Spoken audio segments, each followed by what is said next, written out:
We are back talking more golf bets this week. LIV Bedminster at the PGA Tour in Detroit as well. You could decide for yourself which event you want to give subfield status or any status at all. That is up to you. A lot of polarizing debates still happening in the world of golf, but LIV, it's a reality. And as long as they sort of make this strategic schedule where they know they're picking on the lesser lights, it's hard for me not to be interested. I've got stronger leans in LIV this week than I do on the PGA Tour, despite the shorter price. So we're going to get right into it. My guy Joe is with me. We'll start it off in New York with LIV. Do you even have a process when betting this thing, Joe? It's different. I'll tell you that. I at least try to put some process into the PGA stuff and in learning as much as I can about the course and trying to figure out what's going to indicate success from a stats perspective, from a course history. All that's out the window here, Geoff. We just finally got the scorecard today. It's long. It's a par 71. It's like 7,600 yards. It's going to be very difficult. It's the number one Trump course in the world, I believe, is in the top 100. It will be very good on TV. And let's be frank, like they've got the better field this week. The thing with LIV, Geoff, is it's really top heavy. And then there's that precipitous drop off, I would say, with the last 20 or 25 guys there.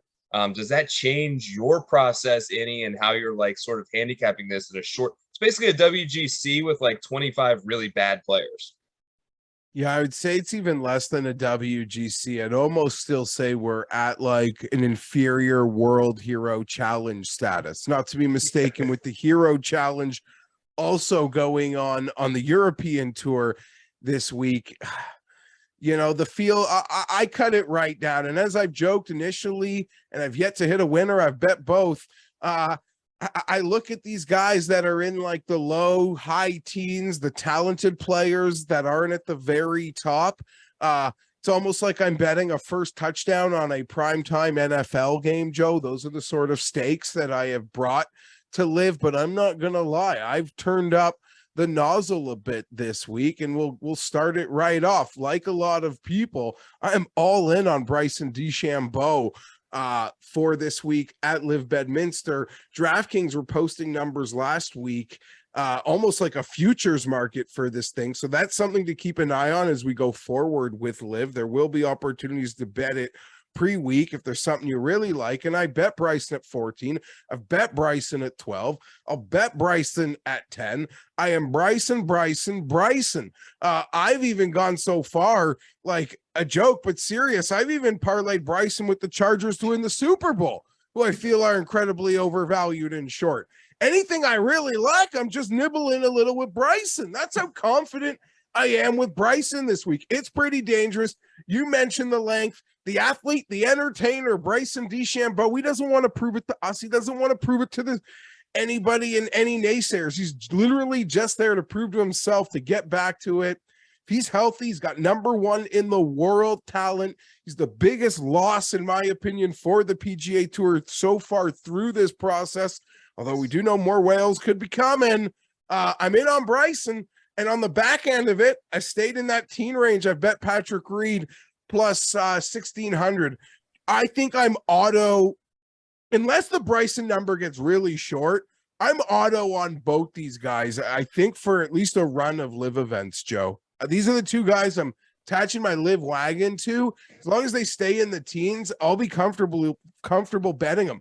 My process, there's no science here either, like a PGA Tour event. There's not much to deep dive.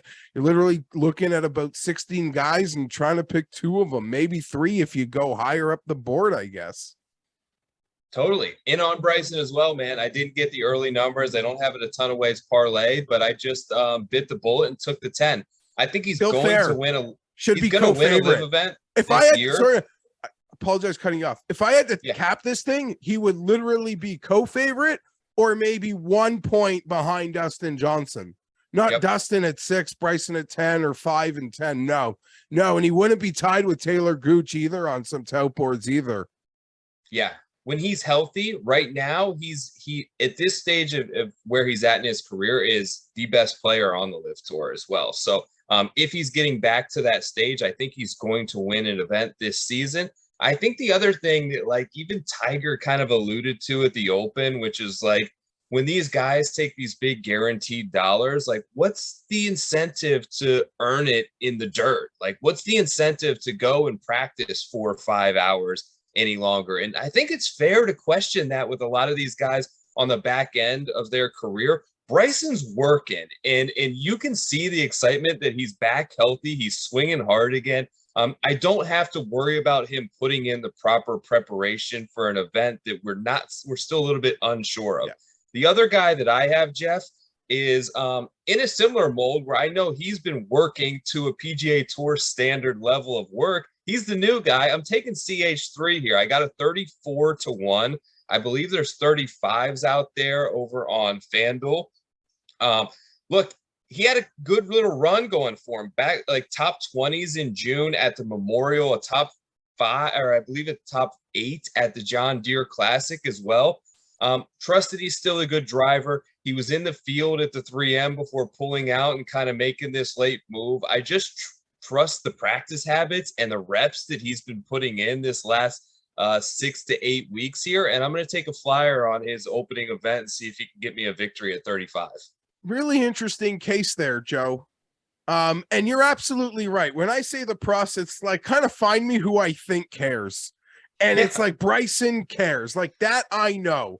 And it's hard to care instantly when you've been given that upfront money.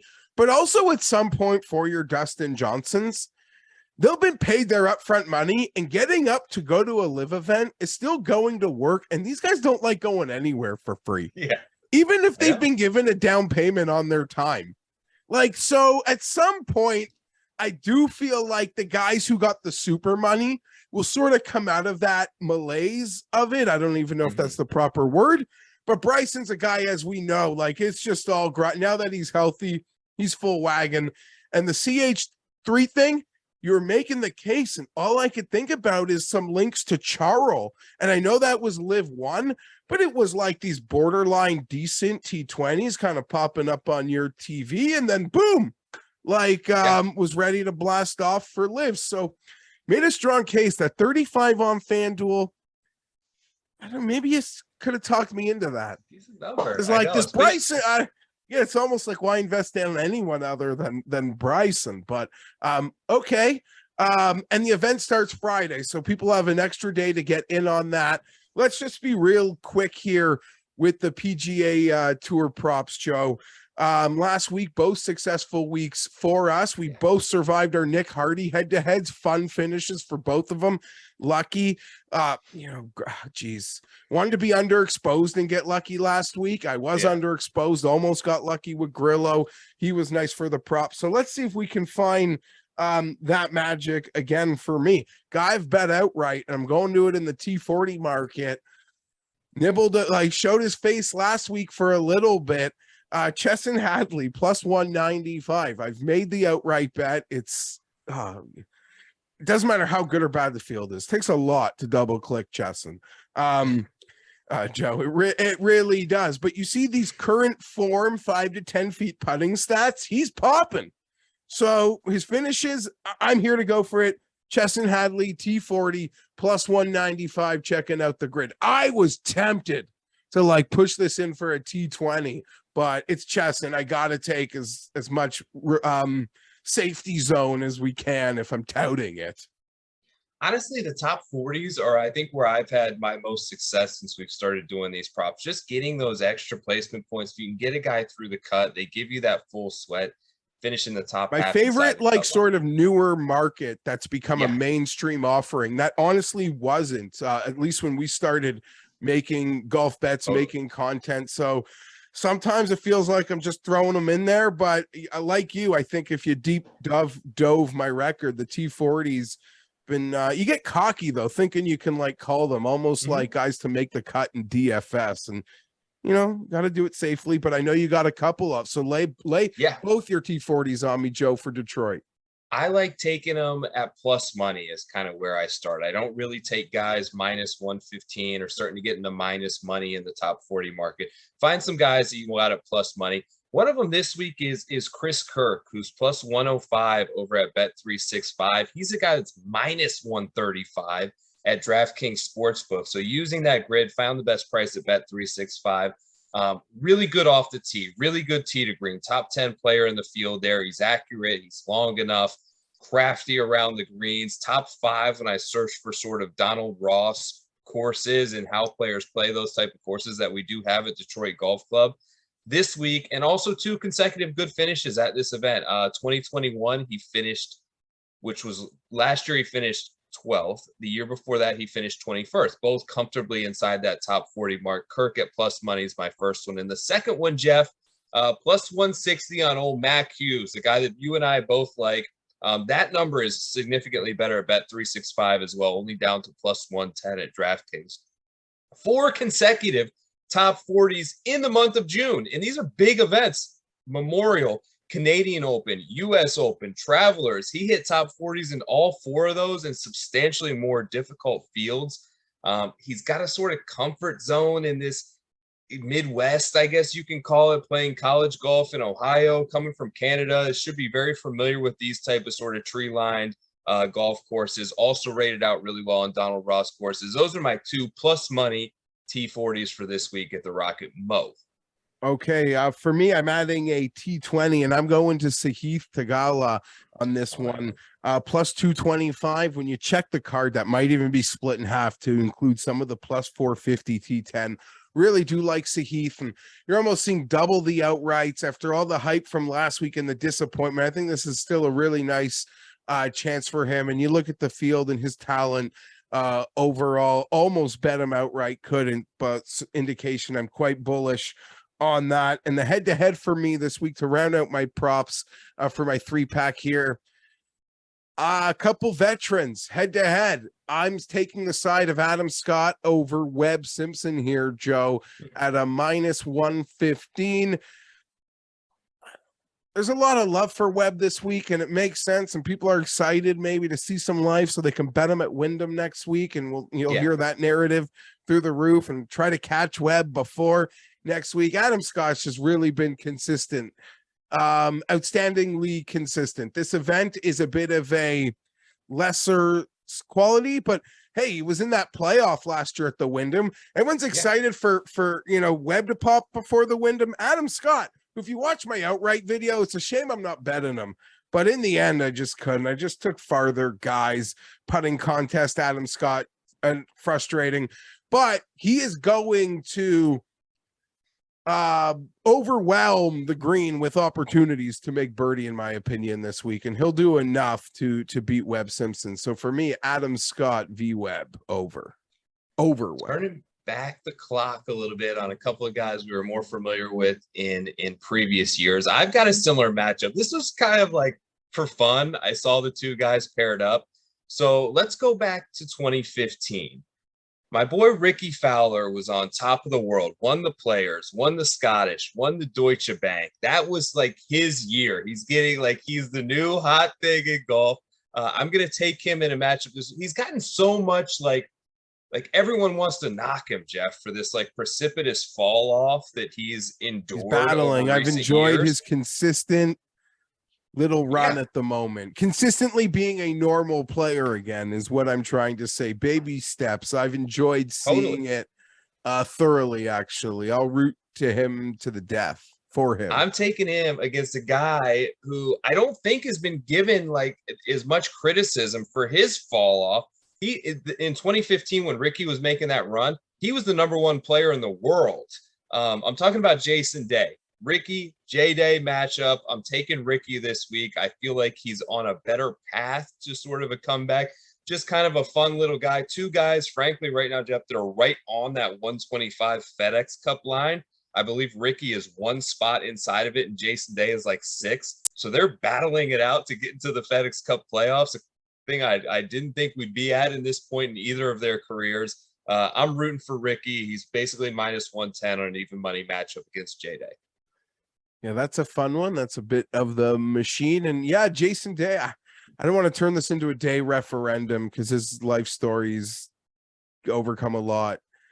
But yeah, I would say it's a bit of a the injuries, deciding to live in the wife's hometown of Ohio didn't help either. Like to become, you got to move to Florida, Arizona. You got to tell her we got to be there. Like that's just the rules of the game. The amount of time you have to take advantage when you're on a run like that, like you see how it comes and goes and goes. But I think injuries more so than deciding to live in Ohio. Yes, I will say really curtailed him.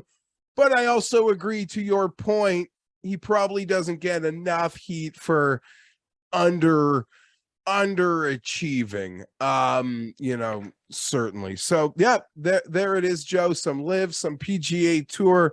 They're not going to get along together very much, but on this little episode, they went together well.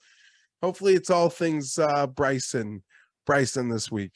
Hopefully it's 3. You got to start fast because there's not a lot of time to recover. It's like I want a big Friday, I want to hold my position Saturday, and then I want to win the sucker Sunday. Got it all mapped out in my head. I don't know. Yep, a couple of long holes down the stretch, 2 par 5s in the last 4 holes. Hopefully he can play the course in order and be in one of those final groups who start on hole number 1 or 2. And we'll be in good shape come Sunday night, right before little chain smokers take the stage out there in Jersey. Hopefully we're the spoiled golf fans. Some great finish in Detroit and a great Bryson win, finish, runaway, whatever, exciting golf. I think we're really, maybe after this week, we'll probably be more inclined or accepting of the fact that, hey, 2 fun events in a week might not be the worst thing, as much as we're sad of separating. We could do this for so long. We got to bounce. Smash the like. Tell me who you think is going to bank the bank. Whatever, win LIV. Who's going to win LIV? Smash it in the comments. We out.